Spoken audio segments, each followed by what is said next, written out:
Welcome everyone. My name's Jeff St. Laurent and this is the Tuesday live show. And today we're going to be talking about one-on-one versus group coaching and the pros and cons of each. There's no real cons to each, but it's more considerations for you to think about when we're doing both of them. Bottom line is they both help your clients fantastically, but there's some things you need to know, and I have the experiences I've had. I want to share this with you, and especially as you're starting off your coaching business in that newer phase, even if you're in your first few years or so, especially if you haven't done much group coaching, just some considerations for you as we get going on that. But with that being said, before we get going, I do record all of my live shows. I put them on my university at sellingcoaching.com. Check that out there. I have a ton of great resources. I help coaches transition to a full-time business, and I can help you there right out of the gates. If you want to start off on the homepage at sellingcoaching.com, enter your name and email. That will instantly get you access to my audio resource, which is called Launching Your Coaching Business, the First 3 Vital Steps. That'll also put you in my email community, and that will allow you to get some great information on a weekly basis to keep you going. But today, let's jump into the topic, which is one-on-one versus group coaching. And I'm not going to say one's better than the other. There are some things that I want you to think about with that. So first of all, I'll look at it from different perspectives, right? Let's look at it first from the perspective of helping your clients, because ultimately there are different programs you can run, courses you can run, etc., to help your clients. And I'll say it like this, anything you do, assuming it's good, is going to help your clients. If they're in the place where they want to do something, it obviously can help them. Couple things. When I'm running, how about this? I'll say when I'm running my group programs, and when I'm qualifying someone for one-on-one, I always take into consideration what's best for them, right? So in other words, if I'm not running a group, then one-on-one's my only option, right? So at that point, if someone comes to me, we work one-on-one, right? However, if I'm running a group program, because there's only certain times, I can't run a group whenever, I can do one-on-one whenever, right? Because I can start off with someone today. But it's not like I can just get a group together anytime I want to. That would be nice, right? But so when I'm running a group program and I'm qualifying someone, part of the qualification process, because I don't just, let anyone in. I want that to make sure, obviously, they've got to want to do what I can help them with, which in this case, obviously, is transition to a full-time business, or at least really, motivated for doing their business. But one of the questions I ask is why a group? What is it about a group that excites you, that motivates you, that you want to be a part of, right? Because a group dynamic is very different than a one-on-one dynamic. And I'll talk about some of the pros and cons of both of those, in a minute. But and there are more pros and cons for a person in their decision-making process, right? So when you're evaluating someone for a group, you want to make sure that they like having that interaction with other people. When they come to your group calls, it's not all about them. It's about the group, and there'll be parts of it where it might be about them. Hopefully everything you talk about with even other people will relate to them in some way. That's, obviously there's going to be some commonality, but that's a thing that you really want to consider with that, because there are some people who are very impatient and don't want, to sit around for, let's say, 90 minutes and listen to, you talk about or other people talk about anything other than themselves, right? So those are some considerations when you're running a group program, obviously. Also, I find that for the participants, group programs, they really tend to, especially if it's on a consistent basis, like I have a 5-month group program, right? We meet every week, whether it's our one-on-one session or our group calls, for 20 weeks, for the 5 months, right? And so there's that automatic accountability, right? Whereas when you do one-on-one coaching, you can meet every week. However, I found, especially as a mentor coach, but even when I was life coaching, you start off on a week-to-week basis, but as the relationship continues on, there's more time between your sessions, and therefore you can still have great accountability. However, when you're in a group, you're there every week for however long the group program is going to be going for. And so you get the accountability from you, from the group, and any other support structures that you set up. Like I use a private Facebook group for group communication, also email as well, right? So there's more consistency, whereas I find with one-on-one, there tends to be a little bit more self-accountability, self-discipline as well. Doesn't mean I don't hold my one-on-one clients accountable, but I tell them, just like I tell everyone in my group as well, but especially my one-on-ones, is that it requires a little bit more from you, right? All my clients have to be proactive. You need your clients to be proactive to reach out to you and follow up with you. It might be easy when you've got, a handful of clients, less or plus or minus, but when you've got more and more clients, especially if you're running several groups and the groups have X amount of people in each of them, you can't be tracking everybody down every week. I think about my clients often, and obviously, I always check on, who haven't I heard from. I have a mental checklist. I've got a written checklist. And if I don't hear from someone, in a couple weeks at least, I'm definitely going to reach out to them. But also, you have to train your people to reach out to you because they need to be self-accountable. And often with a group, I find there's more of that because of the more consistency of meeting. And then, there's more interactions with other people as well. So people might feel more accountable because let's say people are posting in a private Facebook group. So they're getting pinged from all these different places, which allows them to be like, oh my God, what am I doing? With my life, with my job, with my whatever they're working on with you. And it depends on your niche. So those are some basic plus and minuses, but I think for you, understanding the group dynamic, especially if you've never done that, if you're putting a group together, starting to understand, what are the benefits and who fits into this? Because there's nothing worse. Well, I'm not going to say like there's nothing worse, but it's not as nice, it's not as fun when you have someone in a group that doesn't want to be there or is hopefully not clearly agitated, in the group setting, but that, they're there and they're just like, oh, and you can tell they're not benefiting as much. Whereas the people that come to a group and love a group, you can see when someone else is talking or the focus is on somebody else. You can see and feel their engagement. They're in the chat doing some different things. They're supporting them. There's that camaraderie there. Whereas otherwise, and it doesn't necessarily take away from the group. It can take away from the group. I've had that before. However, those are just considerations. But now, let's talk from the business side, and that is the business side of putting groups together. But one of the things you really got to understand in putting groups together, your number one limiting factor in one-on-one versus group is the size of your audience. And we're not going to talk about numbers here like, oh, you have to have, 500 or more people or whatever. It's just you're limited by the amount of people in your audience. So I have coaches that I work with that want to do groups. They're like, oh, I want to do groups. I don't want to do one-on-one because I want to maximize my time. Instead of having one-on-one clients, etc., all the time, I want to do groups. So this way I can get 5, 6, 10 people in a group, and I can work with, let's say, 10, 15 clients in 3 different groups, as opposed to having, 10 different one-on-one and having 10 hours of one-on-ones, right? Great. That's awesome. However, how are you going to fill those groups?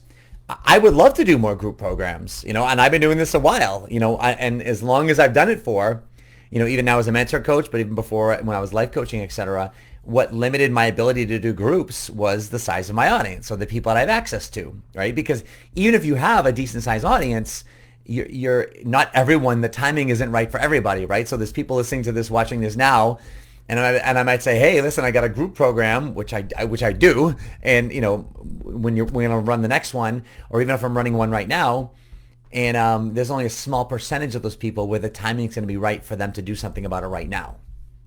So you're also limited by not only the number of people that you have, but the number of people that are interested at that particular time when you're running a group. So therefore, you've got to be strategic in terms of when you're going to run your group programs. Otherwise, you're going to keep running them and you're going to keep promoting them, and no one's going to sign up, especially if you're not really proactively marketing and getting on the phone, calling up, emailing people. Hey, listen, I've got this program. I thought you might be interested. Would you be willing to take a look? Is this something you'd consider? There's that active digging for putting groups together that a lot of coaches, the people that I work with, I teach them all that stuff. But a lot of people don't realize there's a lot of work. You don't just throw out an email or put a post on social media or a handful of them and fill a group up. That's just not how it works. If you've got a large audience and you've been doing it for a while of actively engaged people, a lot of marketers who have very large groups, tens of thousands, hundreds of thousands of people, yeah, can they fill a group a lot easier? Absolutely. But that's the size of your audience, And so those are the factors. So when you're starting off, and this is really even in your first several years, I mean, I've got some clients of mine that I've been working with, and they're in their third year. Some are going for, their first six-figure year. Actually, I have 3 clients this year going for their first six-figure year. Very exciting. And some of them want to do groups, right? And they've done some groups, but now they want to run another group. And I'm like, well, you really struggled to fill your last group and you didn't get as many as you wanted to. So, we can try and run another group. I'm not going to discourage it. You've got a handful of people who wanted to do the last one, but the timing wasn't right. So you might be able to squeak another one together. And I'm not going to discourage it. But the reality is you might need another couple months. Keep doing your marketing, bring new people in, and then time another one, let's say in January, et cetera, and let's run another group and see if you can get another group filled up. But regardless of that, especially if you're starting off, even in your first few years, I would, number one, assess how many actively engaged people do I have. And it's not like, 50. I could actually come up with a number. It's just a feel. And do I feel like I have enough people where if I were to get a group together of maybe 3 to 6 people, and I'm talking about a paid group coaching program that would last several months, let's say 3 months or more, at a higher price point, at least a multiple $1,000 ask type of thing. So not like a small 4-week $99 type of thing. I'm talking about group coaching, taking people through a process. And if you feel like you might, I feel like I might be able to squeak out 3 to 6 people, great, let's go for it. But especially as you're starting off, I would always recommend one-on-one coaching. And I would always recommend you have a one-on-one coaching option in there, even down the road. And the reason being, especially in the beginning, one-on-one coaching is fantastic because number one, you can start with anyone at any time, right? There's no like, I've got to wait and get a group together and I got to pick a specific day and time to run this group and it's got to coordinate for anyone in the group, right? There's a lot of limitations in that sense in getting a group together. That's why you need a higher volume of people for all those things to work out, right? It's not really an easy feat. I'm not going to say it's hard to do. There's just a lot of logistics that you have to coordinate. And that's, you're the coordinator, right? So you got to be on top of that and coordinating it all. But with one-on-one, if someone's interested, they can start now and we can pick any day and time to start according to, obviously there's limitations of your schedule and theirs, but it's a lot easier than a group. So that's the number one reason. One reason. I would say one of the number one reasons why I would recommend one-on-one, especially earlier on, one of the few highest ones would be number one, when you get a client, that's typically what you're going to charge the most for, right? So if you're charging, let's say $2,500 for a 3-month package or something like that, when you get a client, it's $2,500, right? Now there's fees, there's taxes you have to take out of that, et cetera. But you're making a good chunk of change. So if you can get a couple clients in a month, net income, you could have, let's say, roughly $5,000. If you start doing that, again, that might not be enough for you to support your family, your lifestyle, et cetera, but it's some decent money that you're bringing in. And if you can average that throughout the year, some months maybe you get more, some months maybe you get a little bit less, but that's a roughly $60,000 net income. Obviously, you're minusing out taxes, expenses, et cetera. But, that's a solid income that I would hope in the first couple of years you can get to. 2 to 3 years for the average coach, you could get to about a $60,000 income.